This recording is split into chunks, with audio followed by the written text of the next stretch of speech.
and welcome to the Introduction to the EEC Background Record Check Program portal. This is session 3 of our 3-part training session. My name is Megan Sullivan, and I am the Background Record Check Manager at the Department of Early Education and Care. And I am joined today with Michelle Kramer, our BRC Tech Consultant, that will assist us with this training. If you have not previously joined us for our session 1 and session 2 trainings, we do ask that you visit our website where you can locate those videos and watch them at your leisure. In session 1, we went over our BRC policies and regulations and how to stay in compliance, as well as entering a new candidate into the system for the very first time. Session 2, we went over candidates that are on your roster. So we went over our dashboard, our how to highlight candidates that are in need of attention, as well as we went over our submission index, which is your roster page, and how to move candidates around your BRC Navigator program portal when the action is appropriate for that. So again, we do ask that you take a peek at session 1 and session 2 if you have not previously viewed those. But for today's purposes in session 3, we will be talking about candidates that already exist in the system and what you may have actions available for them. We will be talking about suitability transfers, resubmissions, renewals, and then candidates that may not be able to be available and entered by your program. As always, if you do have any issues with the program portal, if you have any technical difficulties, or if you need any additional assistance, we do ask that you reach out to our contact center at 617-988-7841. Thanks, As Meg. we always like to start our training, we will have Michelle show you how to log in for the first time. So hopefully you already have provisioned yourself.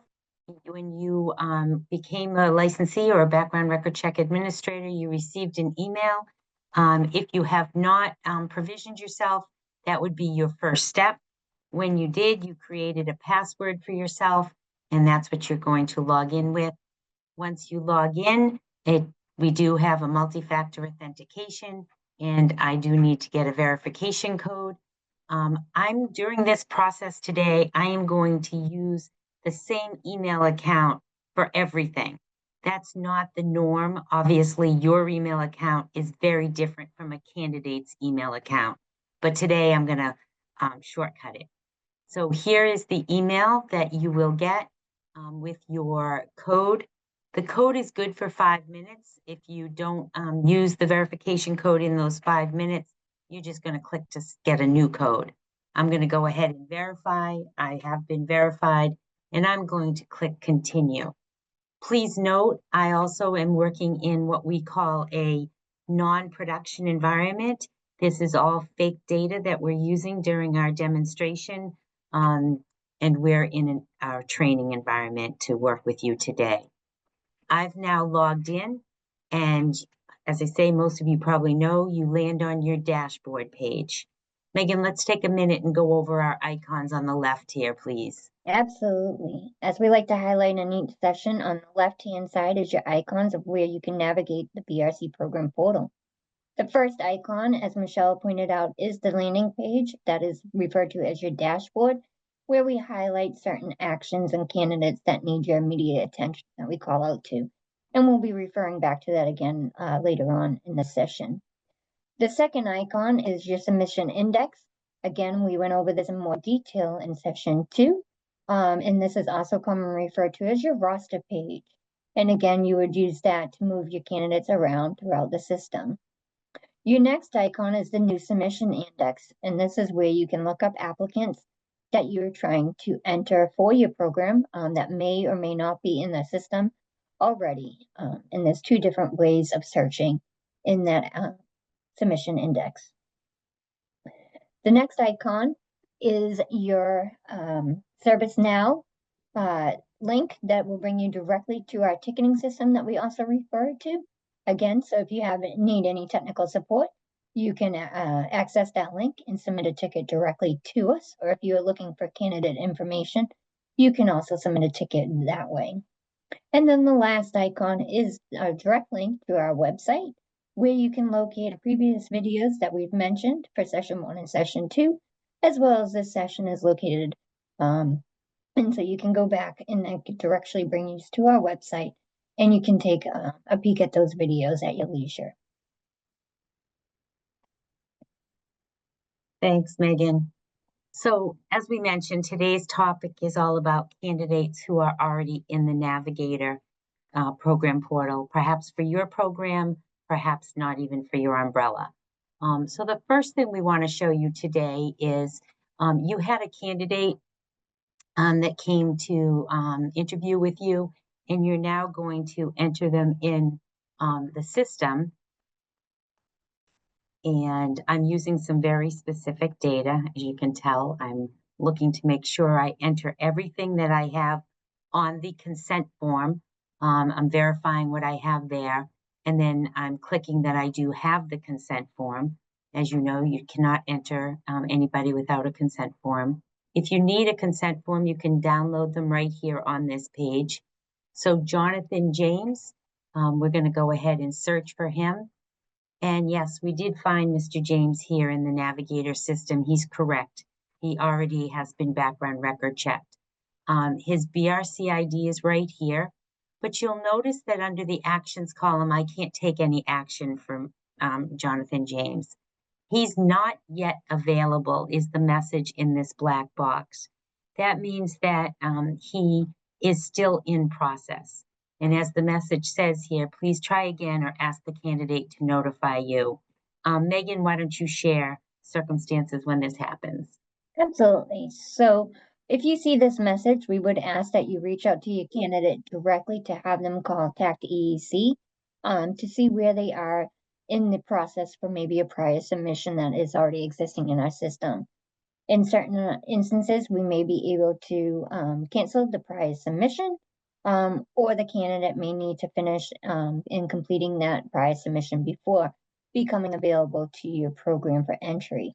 So that is why we do ask that you have the candidate directly reach out to us and not you, the program itself, as we may need to give that candidate specific directions on how to finish completing that prior submission before being available for your program. Thanks. The next thing that we wanted to share today is suitability transfers. Now, I do want to state, as you probably already know, you don't get to choose what type of submission it is, whether it's a new submission or a renewal or a resubmission or a suitability transfer. The technology does that for you. So our next topic is specifically, though, suitability transfers. And so Mr. Rivas here came in to interview with us, and he let us know that he too believes that he's fully background record checked. So we have his information again from the consent form, and we're going to go ahead and search for him. And you'll notice that, yes, we do have this gentleman in here. Again, here's the BRC ID. That's really important because we like to keep a candidate's records all together using the same BRC ID throughout the whole system. We do have an action button over here for Sam, and it says transfer suitability. So I'm going to go ahead and click that. And then I choose, for my umbrella that I'm using today here in training, I have program 1, 2, and 3. I'm going to make a choice of which of these is the primary location for Sam. Locations of care within our system, that was covered in a different session. You can look there if he's going to end up working in all of your locations. I'm going to go ahead and change this email address because it is different on the consent form that I have in front of me. Once you have all this information entered and you've proofread it, you can go ahead and submit, and this will process and will bring us back to the applicants tab where we will actually find Samuel. I'm looking for him by his name. I could use his BRC ID or whatever, but Samuel is in process for a suitability transfer. In process is his request status. He has already been fingerprinted and his suitability is pending. Now, as quickly as you did that, again, I'm using my email again. This is not, you would not see this email for Sam. The email that Sam sees comes in and says suitability determination transfer. It has his name in the subject line. So I'm going to go ahead and click on this one, and you'll see that Sam is receiving a message. The one thing about Gmail is if you use the same, it layers emails on top of each other. So you want to be careful about that when you're logging in many times during the day. But here's Sam. It says that EEC received a request on his behalf and he needs to click here. So we're going to go ahead and click on this, and Sam would answer these questions. I'll just pause for a second. These questions are straight out of our regulations. And once Sam is done, he would go ahead and click submit. So let's go ahead back to our program portal. And I want to show you, if Sam were to call you, let's pretend it's a week from now and Sam says, hey, what's going on? You could open up Sam's record and you would see right here that his survey has not been completed. Now, perhaps the first thing that you'd want to do is check to make sure that we're using the correct email for Sam. If by chance this email was wrong, you can edit it. And then you could ask Sam to contact our contact center and they would resend him the survey. So that's your first step when you hear that Sam hasn't had any communication regarding the suitability transfer. Let me go ahead here and show you a different candidate. In our confirm employment section, which again, this was part of session 2, our dashboard, but in the confirm employment section, I have a gentleman on this list named Bruce Jones. Bruce was a suitability transfer, and you can see that he's now completed and suitable. I can go ahead and I can hire Bruce, and Bruce will move over to the All Staff tab. So one of the things I want to share with you is that you saw how quickly I was able to enter a candidate for a suitability transfer. The candidate received the email immediately. So you could actually call the candidate, say, hey, I've entered you, check your email. Your candidate could go in, they could answer the survey. And if they answer the survey with answers that are appropriate for a suitability transfer, they could be suitability transferred and be in your system as suitable, and you could actually hire them. I've been told by somebody that this has happened as quickly as within 5 to 6 minutes because they entered them, the person immediately answered the survey, and all was good. And that person can come work for you as soon as you get their paperwork processed. However, there are people who, when they answer the survey, they don't qualify for a suitability transfer, unfortunately. And when that happens, their suitability transfer gets canceled. And that's who's in this bucket right here called the canceled requests. So when you log in to your dashboard page, this page is really important. And any field with numbers is important. If you have a 0, that's really good. You really want to get most of your items to 0 with the exception of in process. So we're going to go ahead and click on the canceled requests. And you can see a gentleman by the name of Richard Bailey. He is now a resubmission. This is one type of resubmission that we have in our system. And when he answered the questions, he didn't qualify. So the resubmission was automatically created on your behalf. And you can see that it's in a saved status. That means that this has not been submitted. And so you now need to click on Mr. Bailey, and it opens up to a screen that's probably very familiar to you. This is our entry screen for candidates, our 4-step entry screen. So we're going to go ahead and say, yep, we would like him to work in training program 2 as a volunteer. Again, you have a consent form in front of you.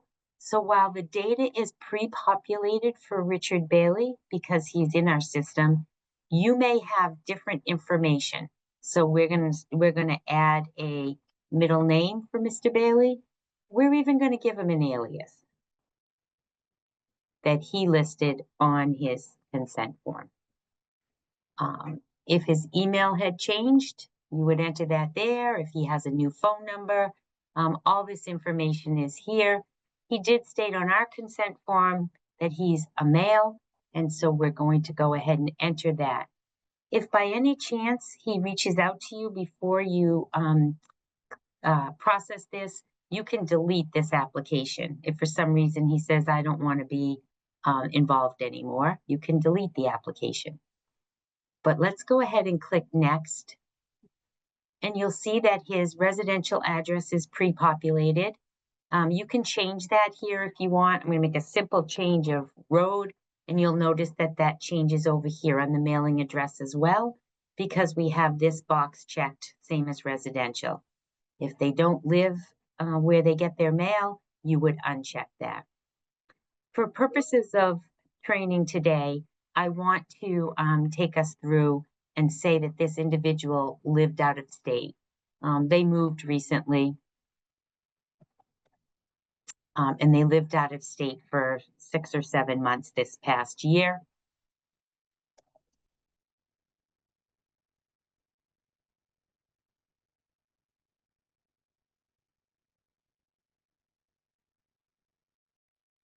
And we're going to go ahead and add that. And you'll notice that your information appears here. If I haven't mentioned it, I request that you please proofread as you go through each page. If here you find that, oops, I made a mistake, you can remove it, and then you can add another one. If for some reason this gentleman lived in 5, 6, however many different locations within the last 5 years, you would add all of those here. We're going to save that time today, and we're going to go ahead and click next. The next, which is on all submissions, what forms of IDs are accepted is listed right here for you. You may want to have this printed out on your desk available, but we're going to go ahead and say that this person has a driver's license. I'm going to submit the document number, what state it is, and on the expiration date, your document cannot be expired. So if I'm entering 2024 here, February, the Navigator BRC program portal would not let me continue. This date is fine. And I'm going to actually find a driver's license and upload it. So I have some fake data here, forms that I use for training purposes. We're going to upload a driver's license. I browsed, I found it, I'm going to submit it. You are welcome to submit more, but typically people submit one document here. I'm going to go ahead and click next. And we are on the consent form, the last step. And we request that you upload the consent form. We use PDFs, JPEGs, TIFFs, no PowerPoint presentations. And you'll notice that the consent form has now been updated here. Megan, do you want to share why the consent form being uploaded is so important? Absolutely. And the consent form, just as well as the photo identification, they are not required in order to submit a candidate through the system.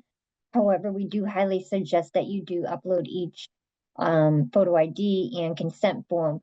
It helps us troubleshoot any issues that may arise, maybe at the fingerprint time. Maybe a candidate gets turned away because their photo identification didn't match what we have in the system that was sent to Identigo. And just having that on hand can help alleviate having to make numerous calls to programs to try and track someone down or get additional information. So having it right in the system really helps as well. It is also required that you do have a consent form on file. So whether or not that's in the system or in a personnel folder, that is your choice. But it doesn't have to be in both locations, but as well as you could use it for your record keeping purposes in the system here as well. I'm going to go ahead and click submit application. Thanks, Megan. and you get a message, hey, are you sure? Did you have any typos? So that's why I mentioned proofreading along the way, because accurate data is key to good background record checks. So that particular candidate has now been entered for a resubmission. And if you wanted to follow his progress over here, this is where your in-process applicants, all of them are listed. And you actually can see there's Richard Bailey. He's now a resubmission and he's in process. We want to talk about one more type of resubmission, and let me find a candidate. So James Coburn is a candidate within my umbrella here, and he's currently on my all staff. He's currently hired. And Megan, do you want to share why we might need to resubmit him? Absolutely. So as Michelle said, James is a current employee for your program. It may be, unfortunately, there was a 51 investigation that led to a supported 51B within your program, or you became aware that James was, involved in a criminal activity and got arrested over the weekend, and that you would need to require to run his new background check again. So you would be initiating a resubmission. So even though the candidate has a current BRC on file, there are instances where that would require new BRC before the 3-year period is up. And Michelle's going to walk you through how to initiate that resubmission. So I clicked on James's name, and as you probably know, it opens up his details page. And I'm going to go ahead and scroll here a little till I get to edit personal information. I'm going to click to edit personal information, and then I'm going to click on initiate resubmission. When I initiate the resubmission, it brings me to this back to this page where I have to confirm that I have an accurate, up-to-date consent form for James. It has to be within the last 12 months that he signs this consent form. I'm going to go ahead and search, and here he is. And I'm going to go ahead and resubmit him. The system says, great, are you resubmitting him for the employee role? Sure, I'm going to keep the same role. And then for what reason are you submitting him? There's a DCF investigation, 51A. I would choose this. Perhaps, again, a break in employment. He left your group and hasn't worked for you for the last 180 days. So you are resubmitting him for that reason. Whichever the case, you're going to go ahead and choose that reason, and you're going to go ahead and hit submit. And now we're right back to something that you hopefully are already familiar with, which is the entry of all of the data. I'm not going to go through it again. I think one time is good, but it's the same thing. You're going to choose the program, you're going to choose, and then you're going to enter any information from that consent form that may be different or may be new from what you already have in the Navigator BRC program portal for James. We're going to move on here to the renewals. Again, renewals are already in the Navigator system, and they're coming up. On your dashboard, you have 2 places where you log in that you want to look for people that could be renewals. One is people that have expired background record checks, and we call that out if they're on your staff roster with an expired background record check. That's not good. So you open this up, and perhaps the very first thing you see is that there's 3 candidates, and they all have expired background record checks, as shown by the red circle. But George Stevens, you're like, oh my gosh, George hasn't worked here in months. So you're going to simply come in here and you're going to end employment for George Stevens. That happens. Sometimes we forget to undertake a task. However, Alex Rouse, his expired recently, and perhaps he didn't give you his consent form, but you need to get a consent form from Alex. And then we're going to go ahead and request his renewal. You don't want to request the renewal until you actually have the consent form. And then you're going to go ahead and request a BRC renewal. And we are then going to find that he is on our saved submissions.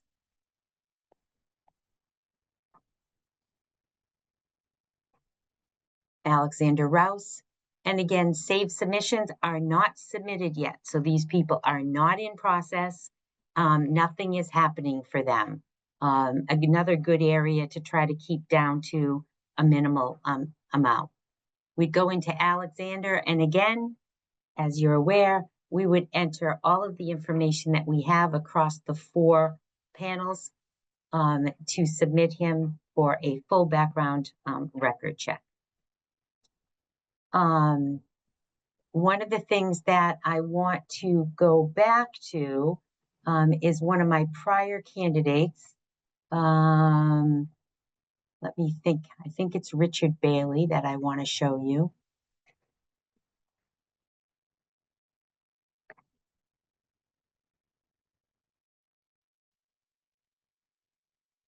Richard Bailey was that resubmission that we entered a few moments ago, and I forgot to show you one thing. If I open up Mr. Bailey's detail screen here, I want you to notice that his fingerprint letter is already here. Today's November 26th. The minute I hit submit, that fingerprint letter was emailed off to Mr. Bailey. So again, if you're trying to get people, on board to take care of the children in your program quickly, you might want to call Mr. Bailey or send him a text or an email and say, hey, you got a fingerprint letter. Go ahead and register for you and get an appointment to go get fingerprinted. That might save you a day or two, depending on how often the candidate actually looks at his or her email. I do want to share that, let me come back here. We're going to find a gentleman by the name of, and I'm in the wrong place.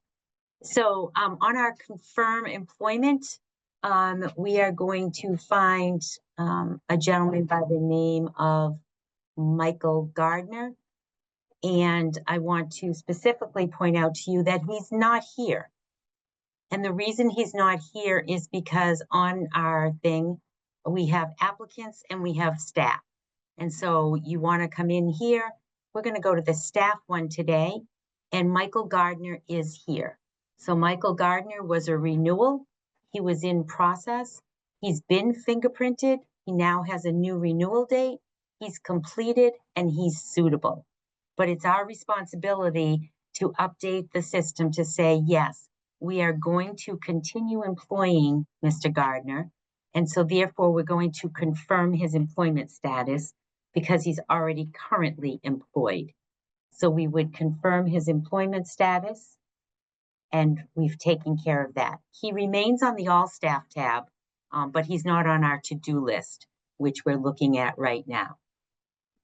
Megan, anything that you wanted to mention about the renewals? Yes, please. If you could just bring up one in the saved status again, just to highlight kind of what I was going to just mention.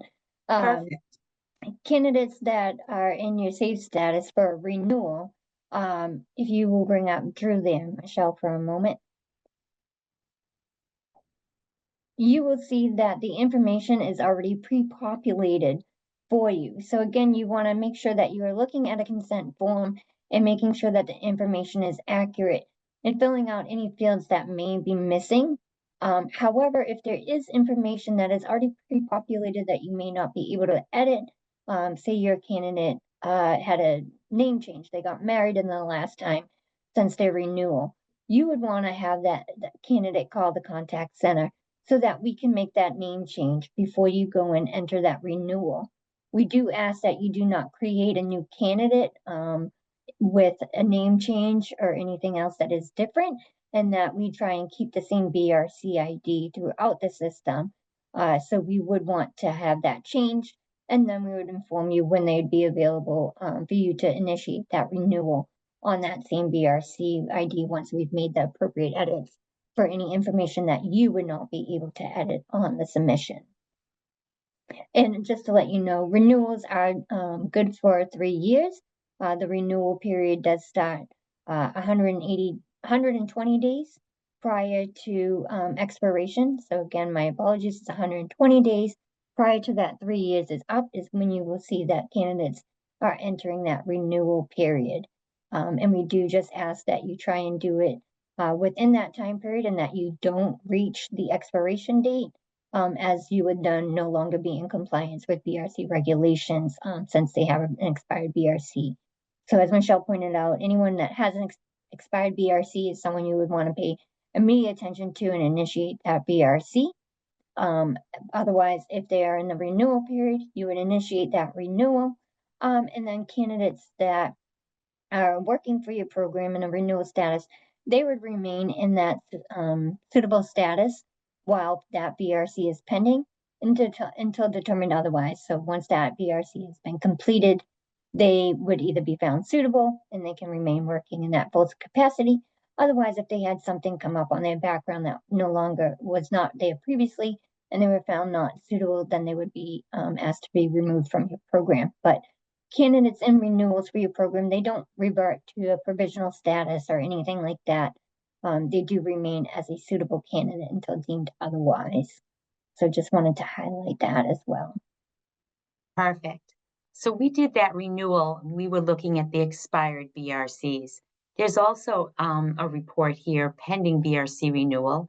And to Megan's point, these people are pending within the 120 days prior to expiration. So this individual, Julian, is not yet expired. The background record check is not yet expired. And so you would go ahead and send Julian, if he's going to stay working for you, beyond December 28th, you would get him a consent form. And when he returns the consent form, you would go ahead and request that renewal. And again, we suggest that you don't request the renewal until you have that consent form, and then you'll immediately go and enter all of his information. Thank you, Megan. The one other point that we wanted to share with you today is sometimes you try to enter a candidate and it's not possible. So let me go ahead and enter. And actually, I'm going to change it up. You can enter in a much shorter manner using the BRC ID versus the personal info. So I'm going to just show you that as part of this session today. And the date of birth. Again, I proofread my information because I want to make sure that I'm finding. I confirm that I do have a consent form from which I am entering information, and I go ahead and search. And so I find that BRC ID for a gentleman by the name of Ryan Corliss. But you notice over here, Ryan has an exclamation point. I can't take action on Ryan.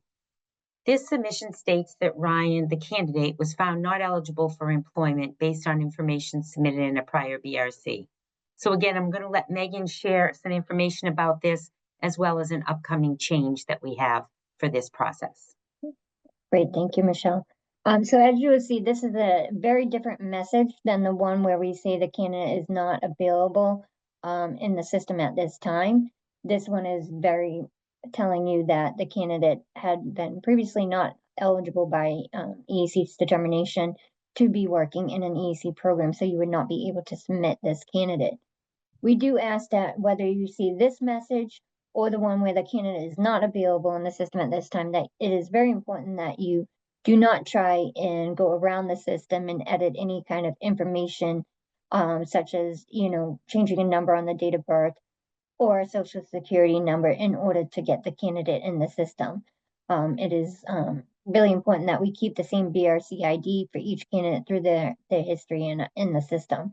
And for this candidate, like we stated, they have already been determined by EAC that they are not eligible to be working for your program. And so the candidate is more than welcome to reach out to EAC directly if they need further information. But they've already been stated in the past entry, their reasons. But if they needed a reminder why they were not available for your program, they can certainly get that by contacting EAC. We are highlighting this training as we are giving an enhancement to our system in the next few weeks, in that you will no longer see this icon, the exclamation point, and stating that the candidate is not eligible to be submitted by your program. And what will be happening is that we will actually allow you to submit that candidate for your program, and then almost immediately you will get a new request type called ineligible. That request type is a new request. And so when we say request type, it's what we're referring to the same as a renewal, a resubmission, the suitability transfer. That's the request type. And it will now be called an ineligible. And both you and the candidate will get a letter right away, basically telling you that that candidate is not eligible to be hired by your program, and why the reasons. And so that will be a new enhancement coming. I do want to mention that the request type of ineligible is very different than the ineligible for provisional hire that you would see in your suitability column, as well as not provisionally approved. They do mean two different things. So the request type will be ineligible versus your suitability, that we do often sometimes say not eligible for provisional approval or provisionally approved. Those suitability statuses do have the availability to eventually become a suitable status where you would eventually be able to hire the candidate upon having a full suitability. However, if you have a request type of the ineligible submission, then you would not be able to hire that candidate at any point in time. So we do ask that you clearly pay attention to where you see the ineligible, in what column, and what actions and documentation you are receiving from EEC in order to actually hire that candidate or not hire that candidate in the future. One last thing we wanted to share with you today, and I'm entering one of a candidate that is in our umbrella, Casey. Again, you know that there's 3 tabs. I'm going to find Casey on my inactive tab. Casey had been found not suitable and therefore was not hired. And on the actions, the only action I have here is to resubmit her. So I can go ahead and click that button. Again, perhaps she called on the phone, and you had a discussion with her and you're resubmitting her. So we're going to go ahead and search. Same thing comes up. However, it tells us, nope, you can't resubmit her. Megan, want to talk about the bans and the different reasons, please? With in the Fingerprint Authority, the CCDBGA Authority, or the GSA world, there are mandatory disqualifications, unfortunately, for some people that have things on their background, and that does come with a lifetime ban. And then we have, if someone had been previously denied by EEC, we do have a 5-year ban. So depending upon the disqualification, it does come with different timeframes of whether or not that candidate may or may not reapply to EEC. So that again is a real important reason why you would want the candidate to reach out directly to us so we can make it clear to them what type of reason it is that they may not reapply at this time, if at all. I do just also want to make a difference that these candidates are, again, you are not able to resubmit under this not suitable. We do have other reasons where candidates may be found not suitable, but we do allow you to resubmit that candidate. So maybe a candidate had failed to respond to EEC for additional information at one point in time. We do make that available to you to resubmit that candidate for reapplying to the BRC process. So not all not suitable candidates are not able to be entered. So again, just please pay attention to the information that the portal provides to you and what actions are available to you, if at all, when entering a not suitable candidate into the system. And as Megan mentioned a couple of times here, we do notify the candidate and the program. The candidates are notified via email. So of course, that's why it's really important for us to have the accurate email address throughout the entire process. We don't want to lose track of them. The programs are notified by, obviously, on your dashboard. you're notified that you need to confirm employment for somebody, and it might be to confirm that you're not hiring that not suitable person. So we do list them here on the confirm employments, so that you know what happened to that person, what the results were, et cetera. And then additionally, within that program portal record, there will be that not suitable letter or whatever letter we might provide to you for the situation. So your notifications are here within the program portal. The candidates are via email. Megan, I've come to the end of what I was going to demo. Yes, thank you, Michelle. So that concludes our three-part session of the Background Record Check Program portal. Again, we invite you to view session 1 and session 2 on our website, if you have not done so. And then if you have any questions, as always, please feel free to reach out to our contact center. Again, that number is 617-988-7841. And we ask that you take a glance at these videos when you have a moment. Thank you. Thank you.